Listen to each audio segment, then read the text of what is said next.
स्वागत है आपका एक बार फिर से हमारे YouTube channel know your self 184 में। आज हम आपके साथ एक नए विषय को लेकर जुड़ चुके हैं। आज हम बातचीत करेंगे हिचकी के बारे में।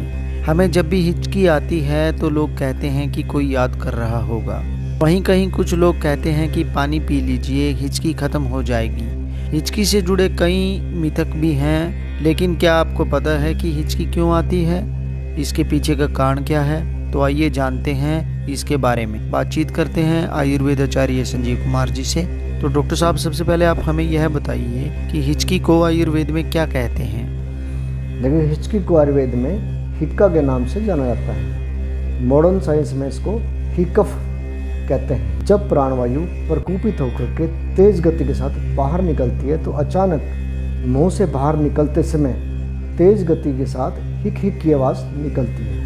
इस बीमारी से मरीज को व अन्य परिवार के सदस्यों को बहुत परेशानी होती है, क्योंकि जिसको हिचकी हो जाए वह बोलने में, सोने में उसको बहुत ज़्यादा दिक्कत होती है। मॉडर्न साइंस के अनुसार पेट में और छाती के मध्य में एक मसल यानी कि पेशी होती है। जब इस मसल के अंदर सिकुड़न होती है तो वो गले में स्थित एक एपिग्लोटिस होती है, जहाँ से हवा फेफड़ों में भरती है। और जब इस मसल्स में आकुंचन यानी कॉन्ट्रैक्शन या सिकुड़ना वो बार बार होता रहता है या गलत तरीके से होता है, तो वो जो एपिग्लोटिस होती है गले में, तो उससे वो अचानक ही बंद हो जाती है और हवा फेफड़ों में ही रह जाती है। और वो हवा बाहर निकलते समय एक तेज़ गति से हिक हिक की आवाज़ करते हुए निकलती है। इसी को हिक्का या हिचकी बोलते हैं।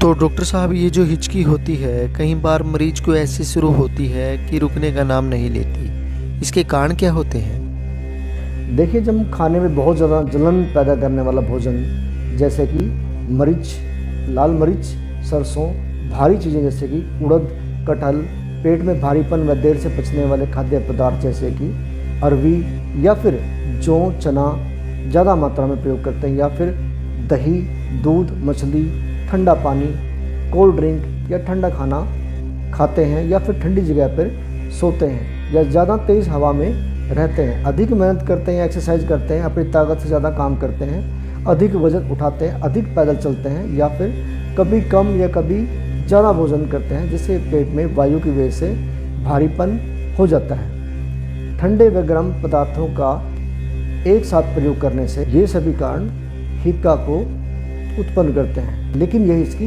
अन्य बीमारियों के शरीर में बढ़ जाने के बाद भी हो जाती है, जैसे कि ज़्यादा दस्त लगना, लंबे समय तक बुखार आना, उल्टी जुकाम होना, पेट की झिल्ली में सूजन होना, आंतों में रुकावट होना, लीवर में गांठ या रसोली होना, हृदय का आकार बढ़ जाना, या हृदय के बाहरी झिल्ली में पानी भर जाता है, या श्वास रोग की वजह से गोइटर के ज़्यादा साइज में बढ़ जाने की वजह से, पेशाब में यूरिया की मात्रा ज़्यादा बढ़ने की वजह से, सिर में टीबी का संक्रमण होने से, सिर में पानी भरने से, मिर्गी या शुगर की ज़्यादा मात्रा बढ़ने से, और गठिए में या खून के अंदर जो संक्रमण बढ़ जाता है उसकी वजह से भी हिचकी उत्पन्न हो सकती है। डॉक्टर साहब, ये जो हिचकी है इसको रोकने के लिए आयुर्वेद में क्या इलाज है? देखिए, जो हमने कारण बताए हैं, सबसे पहले तो हमें कारणों का परित्याग करना चाहिए। उसके बाद एक योग में प्राणायाम आपने सभी ने सुना होगा, तो उसके अंदर 3 स्टेप होते हैं: पूरक, कुंभक और रेचक। पूरक में हम हवा जो है वो अपने फेफड़ों में भरते हैं, और कुंभक में हम उसको रोक के रखते हैं, रेचक में बाहर निकालते हैं। तो हमें यहाँ पे कुंभक प्राणायाम का अभ्यास करना है। अगर किसी पेशेंट को लगातार हिचकी आ रही है तो हमें ठंडे जल को मुंह पर छिड़कना है, या मरीज को डराकर, धमकाकर, कठोर वचन बोलकर आश्वासन देते हैं, तो इन उपायों से भी हिचकी शांत हो जाती है। और आयुर्वेद में मरीज को मदन फल, पीपली और सेंधा नमक मिला करके घोल पिला करके उसको उल्टी करवाते हैं, तो पेट में जो कफ और वायु का संचय है वो बाहर निकल जाता है, तो उससे भी हिचकी काफ़ी हद तक शांत हो जाती है। या फिर नाक में हल्का घी गर्म करके सेंधा नमक मिला करके नाक में टपकाते हैं, या फिर नौसादर और चूना मिला करके उसको सूंघते हैं। आयुर्वेद में एक बहुत ही अच्छी औषध है, इसका नाम है मयूर पिच भस्म, जो मोर के पंखों से बनाई जाती है। उसको 500 मिलीग्राम में लेना है। उसके साथ में छोटी पीपली का चूर्ण 500 मिलीग्राम लेना है और शहद मिला करके 2-2 घंटे के अंतर पे चटाना है। या फिर हम शुद्ध स्वर्णगैरिक जो भस्म है उसको 500 मिलीग्राम लेकर के कुटकी चूर्ण 1 ग्राम की मात्रा में शहद के साथ मिला करके बार बार चटाते हैं। ताम्र भस्म 1 रत्ती की मात्रा में शहद में मिला करके नींबू का रस मिला करके दिन में 3-4 बार चटाना चाहिए।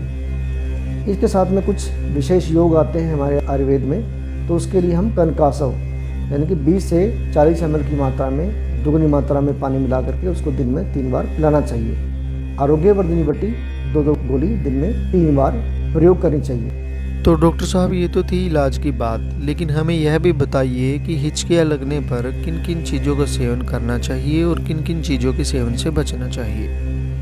देखिए, इसके लिए हमें पुराना गेहूँ, घी युक्त खाना, साठी चावल, मूंग, बिजोरे का नींबू, पतली मूली, लहसुन, गोदूध और बकरी का दूध और साथ में सेंधा नमक का प्रयोग ज़्यादा से ज़्यादा मात्रा में करना चाहिए। अपथ्य में यानी क्या हमने छोड़ना है, इसके लिए हमें जो भारी, ठंडे, देर से पचने वाला भोजन है, उड़द, राई, सरसों, सेम, मछली, दही, धूल, धुआं, धूप और रूखे सूखे ठंडे पदार्थों का परित्याग करना चाहिए और खाने के साथ हमें हल्का गर्म पानी पीना चाहिए। ये थे हमारे साथ आयुर्वेद के जाने माने विशेषज्ञ आयुर्वेदाचार्य संजीव कुमार जी। आज हमने इनसे हिचकी के बारे में विस्तार से चर्चा की और इनसे जाना कि हिचकी का आयुर्वेद में क्या इलाज है। धन्यवाद डॉक्टर साहब हमारे दर्शकों को इतनी अच्छी जानकारी देने के लिए। आपका बहुत बहुत धन्यवाद राकेश जी।